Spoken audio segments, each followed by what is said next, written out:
Hi guys, today we're going to talk about La Sagrada Familia, Ooh, you and said that with a little rolled R I too. totally did that yesterday in class. It was That's wild and cool. crazy. It's unintentional.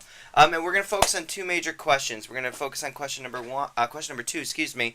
What was the artist doing that was new? And hmm question number four, what were their values and beliefs, and how did they influence the artwork? Well, let's first take a look at this slide, and let us say off the back that this is not La Sagrada Familia. Right. This is a condo building in Barcelona, just down the road from La Sagrada Familia. But the reason we're showing it first is it's just a really clear example of both what he was doing that was new, and what his main values and beliefs were. I forgot, did we say who he was? Oh, I don't think we did. His name is Gaudi, Gaudi, Antonio Gaudi. All right. So, what was he doing that was new and different, and how can we see that in this painting? Picture. Well, just as Frank Lloyd Wright was doing cantilevering with that reinforced steel inside the concrete, Gaudi was playing with concrete too, but he was using formed concrete. And one of the first architects to do this, it allowed him to make buildings from these pieces of poured concrete that actually look like giant sculpture. I was gonna say it's very artistic. Yeah. And Yeah. what are these? I mean, these shapes. I mean, we're looking at. It looks like little teeth or. Very perceptive of you, Oh, exactly. thanks. This reflects his values and beliefs. Oh, All these patterns and so on come from the natural world, which makes you think that maybe he's into the organic things that Frank Lloyd Wright was, but really he has a very different idea. Gaudi believes that God is the only creator. And so his job as an artist and architect is to find God's patterns in the natural world. and recreate them through his Yeah, architecture. and then in this way he would create the most beautiful things imaginable. And it is kind of beautiful and haunting at the same time. Yeah, well, some people even say creepy. And it is creepy. And I think the lighting and the shadows in this image also creates that eerie feeling. Right. And that's I mean, something new too, because most architects don't incorporate light. Right. His use of light is really dramatic, and it does really add to the kind of creepy feeling that some of his buildings have. I mean, you can look at his buildings and see like snake scales or bug eyes and or fish scales. You know, look on the roof of this building. It kind of looks Oh like yeah, that. very cool. And those aren't things that everybody thinks of as so particularly beautiful, but he did. And so people live here. Yes. They do. Very, very cool. And here's just another example. Yeah, same building. You can really see the poured concrete here. It looks almost like he's formed the building with his hands. Hmm. Yep, and here you can even look up on the roof, which is a sculpture garden. So that usually on the roof of buildings you've got all those utility things. You know, it's very ugly. He converted all that stuff into sculpture for the people who live there. And the people around them.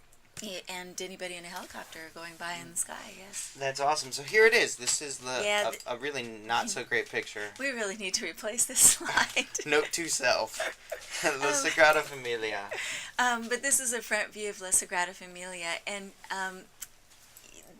this obviously is a cathedral. It reflects his faith in Catholicism. And when he first started on this as a younger man, he wasn't even that religious. And many people feel that it was working on this building that made him into the religious person that he was and helped him develop a lot of his views about. How long approximately did he work on this? A long time? Oh, yes, he did, as a matter of fact. When he started this, he wanted it to grow out of the ground the way God grows things out of the ground. Hmm. So he planned it to be something he worked on all of his life. And he would get to the construction site in the morning and say, all right, well, this part's going to grow today and this part's going to grow. But he didn't have the kind of definitive blueprints and plans that most architects have. So he's kind of inspired by... Ooh, I like this slide a lot better. Yeah, let's get rid of the other one. Yeah. Okay, but he kind of was inspired by that day's activity, and then he would assign the projects? Right, and this worked really well, and because the thing did seem to really kind of grow out of the ground like something God would make. And it does. It feels like a tree or coral or something that's just kind of Exactly, growing right now if you exactly. look at it. Yeah. And did he finish the actual piece? Is it finished today? Where are we? Do you know? Well, this was the one problem. He didn't expect that partway through this project he'd be out for a walk and be hit by, I think it was a trolley car, and killed Oh, no. instantly. Yes. What's up with artists and trolley cars? I don't know. Yeah. But it posed a great problem because all of a sudden the guy who was telling everybody what to do was no longer there, and there weren't really definitive blueprints.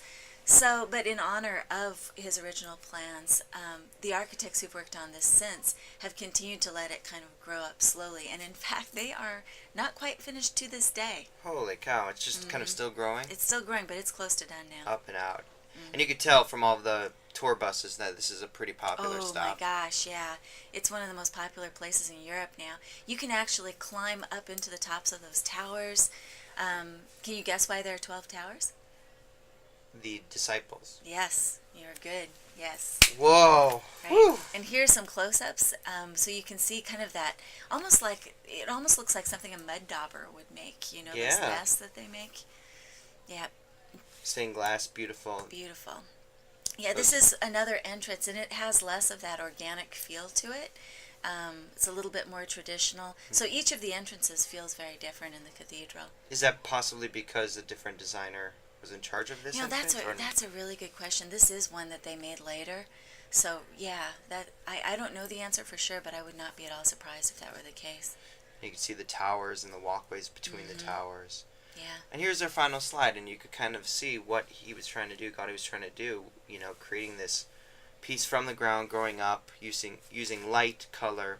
Yeah, And- it's all there. And after today's discussion, you should know what Gaudi was trying to do that was new, and also how his values and beliefs influenced his architecture. Good luck. Humanities Online. That's all, folks.